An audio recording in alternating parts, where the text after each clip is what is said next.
Hello नमस्कार, मेरा नाम समृद्धि मिश्रा है। मैं आप सभी का स्वागत करती हूँ हमारे प्लेटफॉर्म लीगल सरोमा में।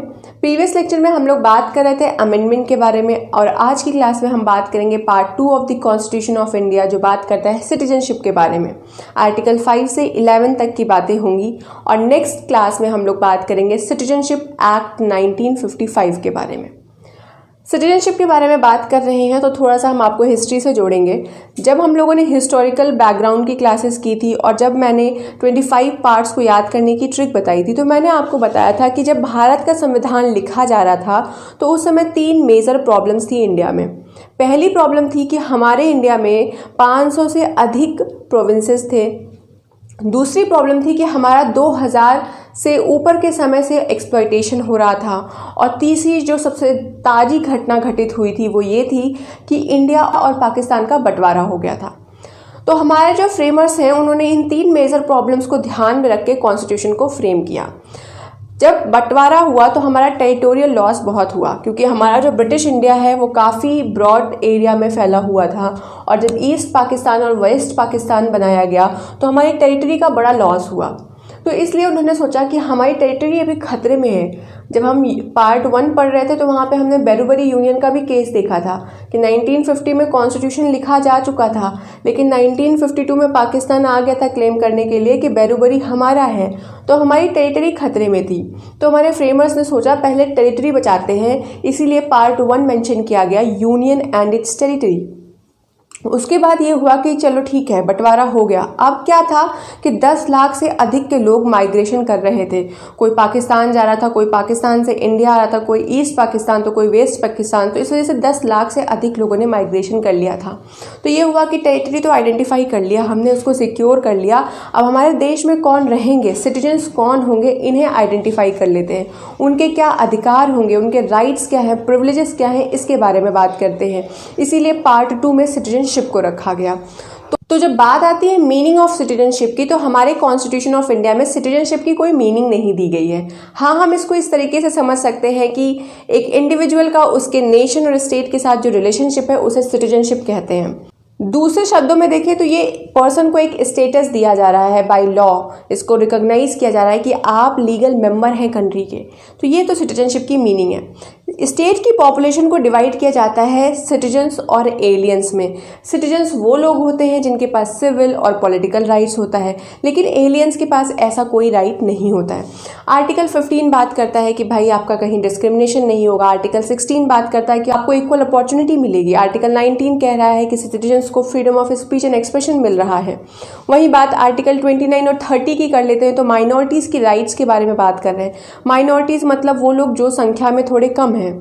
तो मुस्लिम्स भी माइनॉरिटीज़ में होते हैं, हिंदूज़ भी कई मुस्लिम स्टेट्स में माइनॉरिटीज़ में होते हैं। तो सिर्फ ये कह देना कि मुस्लिम ही अल्पसंख्यक हैं, ये गलत होगा। तो माइनॉरिटीज़ की राइट को भी प्रोटेक्ट करता है हमारा कॉन्स्टिट्यूशन। हमें आर्टिकल 326 में राइट टू वोट मिलता है। जितने भी गवर्नमेंट ऑफिशियल्स के पोस्ट होते हैं उन सब पे कौन बैठता है, सिटीजन्स ही तो बैठते हैं ना। एलिजिबिलिटी क्राइटेरिया जब हम पढ़ते हैं तो उसमें लिखा रहता है कि the person shall be citizen of India. तो सिटीजन ऑफ इंडिया के पास तो बहुत सारे अधिकार होते हैं।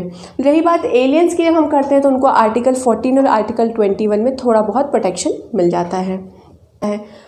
हमारा जो पार्ट 2 है कॉन्स्टिट्यूशन ऑफ इंडिया का, वो क्लासिफाई करता है सिटीजन्स को 4 कैटेगरीज में। पहले वो जिनका डोमिसाइल है इंडिया में, दूसरे वो जो पाकिस्तान से इंडिया आए, तीसरे वो जो इंडिया से पाकिस्तान गए लेकिन फिर वापस इंडिया चले आए, और चौथे वो लोग जो कि अब्रॉड में रहते हैं। तो सिटीजनशिप के बारे में पार्ट 2 में कोई कॉम्प्रिहेंसिव डिटेल में बातें नहीं की गई हैं। बस इतना बताया गया है कि at the commencement of the constitution, मतलब 26 जनवरी 1950 को जब हमें कॉन्स्टिट्यूशन मिला तो कौन कौन से लोग सिटीजन्स होंगे। आर्टिकल 5 से लेकर 11 में इतनी ही चर्चा की गई है। और आर्टिकल 11 बात भी करता है कि भाई पार्लियामेंट, आपको हम पावर दे रहे हैं कि जब भी ज़रूरत हो आप सिटीजनशिप से रिलेटेड लॉज बना सकते हैं। तो इसीलिए कॉन्स्टिट्यूशन बनने के 5 साल बाद सिटीजनशिप एक्ट 1955 लेकर आया पार्लियामेंट कि after the commencement of constitution, मतलब आफ्टर 26 जनवरी 1950 कौन से लोग सिटीजन्स होंगे, कैसे आप सिटीजनशिप एक्वायर कर सकते हैं और कैसे आप सिटीजनशिप लूज़ कर सकते हैं, उसके बारे में हम इस एक्ट में चर्चा करेंगे।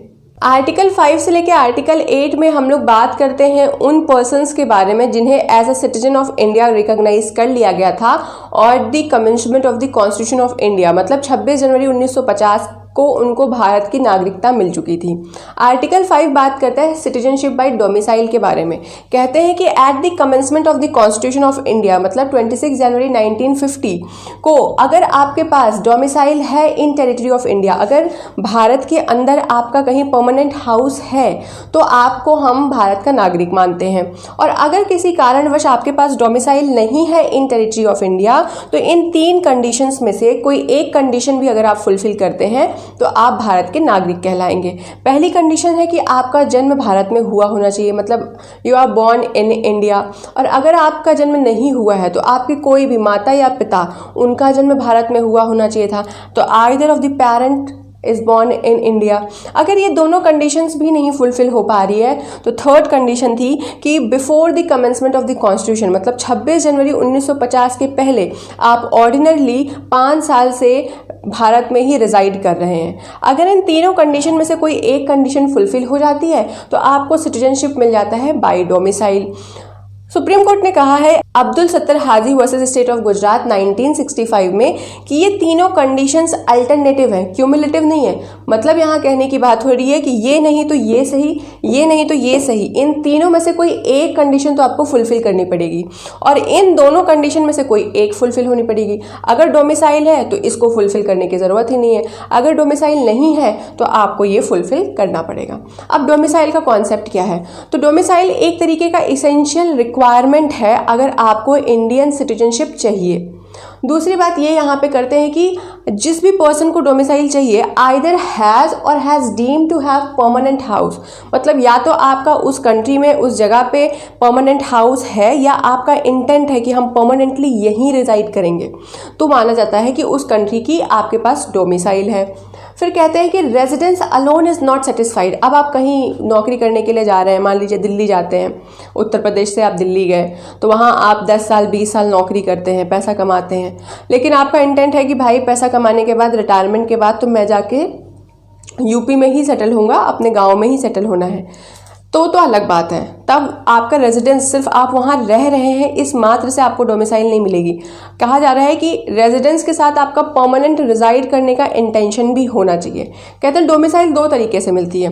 पहली तो ओरिजिन से, मतलब इंडिविजुअल का बर्थ जहाँ पे हो रहा है उस प्लेस की उसके पास डोमिसाइल है, और दूसरा चॉइस से। तो जब आप चॉइस वाला डोमिसाइल एक्वायर करेंगे तो आपको अपना ओरिजिनल डोमिसाइल छोड़ना पड़ेगा।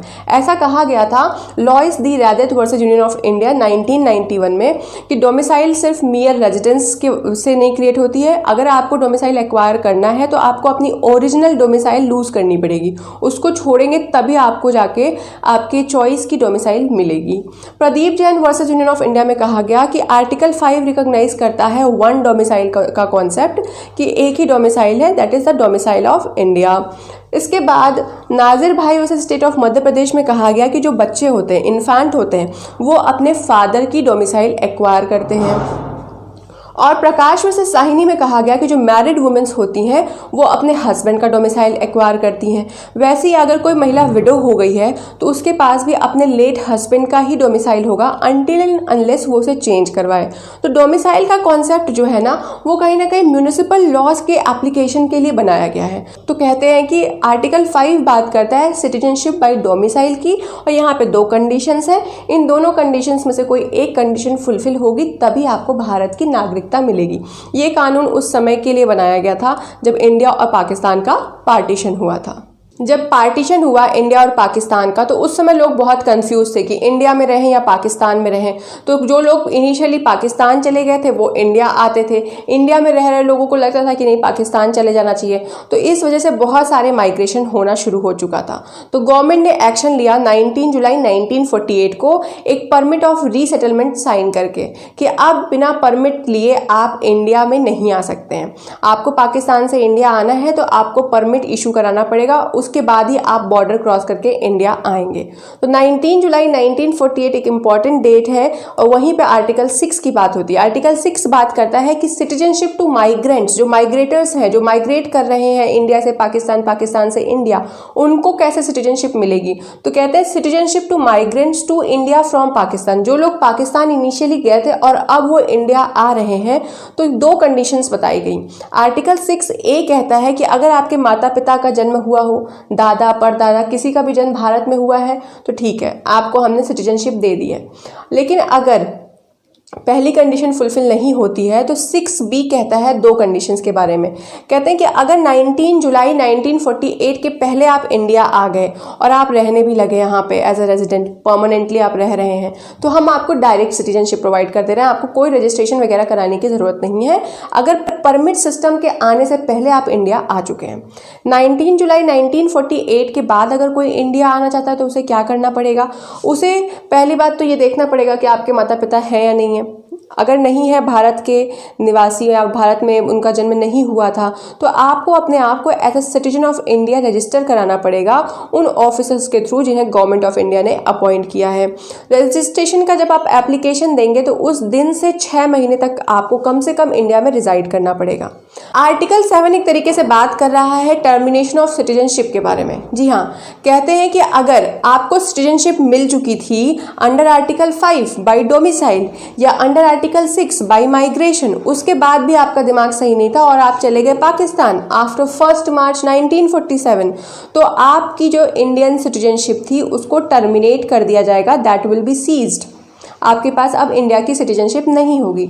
लेकिन हाँ, ये जो परमिट ऑफ रीसेटलमेंट साइन हुआ था 19 जुलाई 1948 को, उसके बाद अगर कोई इंडिया आना चाहता है तो उसे ये सारी कंडीशंस फुलफिल करनी पड़ेंगी जो आर्टिकल 6 बोलता है। आर्टिकल 6 क्या बोलता है कि आपके माता पिता का जन्म भारत में हुआ होना चाहिए। अगर आप 19 जुलाई 1948 के बाद इंडिया आ रहे हैं तो 1947 की बात हो रही है, तो 19 जुलाई 1948 के बाद अगर आप इंडिया आ रहे हैं तो आप पहली बात तो परमिट ऑफ रीसेटलमेंट के थ्रू आ रहे हैं, मतलब आप परमिशन लेकर आ रहे हैं, बॉर्डर क्रॉस कर रहे हैं। दूसरा, आप जब एप्लीकेशन देंगे खुद को as a citizen of India register कराने की, उसके बाद कम से कम 6 महीने तक आप इंडिया में रिजाइड कर रहे हैं। रजिस्ट्रेशन के लिए आपकी एप्लीकेशन सबमिट हो चुकी होनी चाहिए गवर्नमेंट ऑफ इंडिया के पास, तो आपको सिटीजनशिप मिल जाएगी। एक केस था कोर्ट इन कुल्हाती वर्सेस स्टेट ऑफ केरला, जहां पे बोला गया कि माइग्रेटेड वर्ड का क्या मतलब है। तो सुप्रीम कोर्ट ने कहा कि उस समय की कंडीशंस अगर हम देखें तो जो लोग वॉलंटरली पाकिस्तान से इंडिया आ रहे थे फॉर टेम्पररी और परमानेंट पर्पस, उन्हें माइग्रेटर कहा जाता था, उन्हीं के लिए ये वर्ड यूज़ किया गया था। एक और केस था आतुर Rahman versus state of Madhya Pradesh 1951। यहाँ कहा गया कि जो टेम्पररी विजिट या बिजनेस पर्पसेस के लिए इंडिया आ रहे हैं उन्हें हम माइग्रेटर नहीं कहेंगे, that will not amount in migrations. Article 7 से रिलेटेड एक केस भी था Bhanwaru Khan versus Union of India 2002 Supreme Court. इसमें सुप्रीम कोर्ट ने कहा कि फॉरेन लेडी इंडिया की सिटीजनशिप क्लेम नहीं कर सकती है ऑन द ग्राउंड कि वो इंडिया में आके रह रही हैं और उनका नाम वोटर लिस्ट में है। हुआ ऐसा था कि एक महिला इंडिया से पाकिस्तान जाती हैं, पाकिस्तान में रहती हैं, पाकिस्तान की सिटीजनशिप लेती हैं, फिर वो इंडिया विजिट करती हैं और इंडिया में ही रहने लगती हैं। पता नहीं कैसे उन्होंने वोटर लिस्ट में नाम वाम भी डलवा लिया। उसके बाद वो गवर्नमेंट ऑफ इंडिया से कहती हैं कि हमें भारतीय नागरिकता दे दी जाए। मामला जब सुप्रीम कोर्ट के पास जाता है तो कहते हैं कि आप फॉरेन लेडी हैं और फॉरेनर्स इंडिया की सिटीजनशिप क्लेम नहीं कर सकते हैं सिर्फ इस बेसिस पे कि वो इंडिया में रिजाइड कर रही हैं काफ़ी दिनों से, और दूसरा कि उनका नाम वोटर लिस्ट में है। अगर आपको इंडिया की सिटीजनशिप चाहिए ही थी तो जो कंडीशंस दिए गए थे आर्टिकल 6 में उसे फुलफिल कर लेना था, सिंपल सी बात थी, और आपने नहीं किया तो आप सिटीजनशिप क्लेम नहीं कर सकते। बात करते हैं आर्टिकल 8 के बारे में। आर्टिकल 8 बात करता है उन लोगों के बारे में जो अब्रॉड रह रहे हैं, फॉरेन स्टेट में रह रहे हैं और उन्हें इंडिया की सिटीजनशिप चाहिए। तो कहते हैं सिटीजनशिप बाय रजिस्ट्रेशन आर्टिकल 8 को कहा जाता है। पर्सन रिजाइडिंग आउटसाइड इंडिया, जो लोग इंडिया से बाहर रह रहे हैं उनके बारे में ये प्रोविजंस हैं, एक्सेप्ट पाकिस्तान। मतलब अगर आप किसी भी फॉरेन स्टेट में रह रहे हैं वो पाकिस्तान नहीं होना चाहिए, बाकी कहीं भी अगर आप रहते हैं तो आपको रजिस्ट्रेशन अंडर आर्टिकल 8 मिल जाता है। तो यहाँ पे कंडीशन ये है कि आपका जन्म भारत में हुआ होना चाहिए, आपका नहीं हुआ है तो आपके दादा परदादा किसी का भी जन्म भारत में हुआ होना चाहिए। दूसरा बोलते हैं कि जिस भी कंट्री में आप रिजाइड कर रहे हैं करेंटली, वहाँ के जो भी डिप्लोमेटिक रिप्रेजेंटेटिव होंगे, काउंसलर रिप्रेजेंटेटिव होंगे, उन्होंने आपको as a citizen of India registered किया होगा तो आपको इंडिया की सिटीजनशिप मिल सकती है। और as a citizen of India register कराने के लिए आपको उन डिप्लोमेटिक रिप्रेजेंटेटिव्स को, उन काउंसलर रिप्रेजेंटेटिव्स को एप्लीकेशन भी देना पड़ेगा।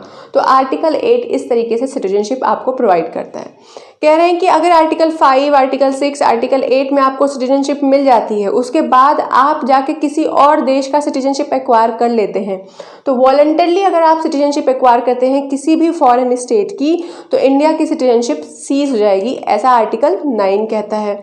आर्टिकल 10 कहता है कि continuance of the rights of citizenship, अगर आपको सिटीजनशिप मिल गई है आर्टिकल 5 से लेकर आर्टिकल 8 के अंदर, तो आप एज अ सिटीजन इंडिया में सारे राइट्स को एंजॉय करेंगे अनटिल एंड अनलेस पार्लियामेंट कोई लॉ लेकर ना आ जाए सिटीजनशिप के ऊपर।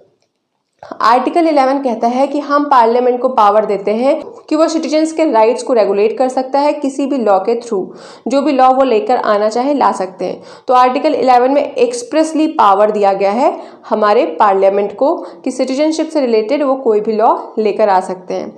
1955 में पार्लियामेंट ही लेकर आया सिटीजनशिप एक्ट 1955, जिसे हम नेक्स्ट वीडियो में पढ़ेंगे। तब तक के लिए थैंक यू।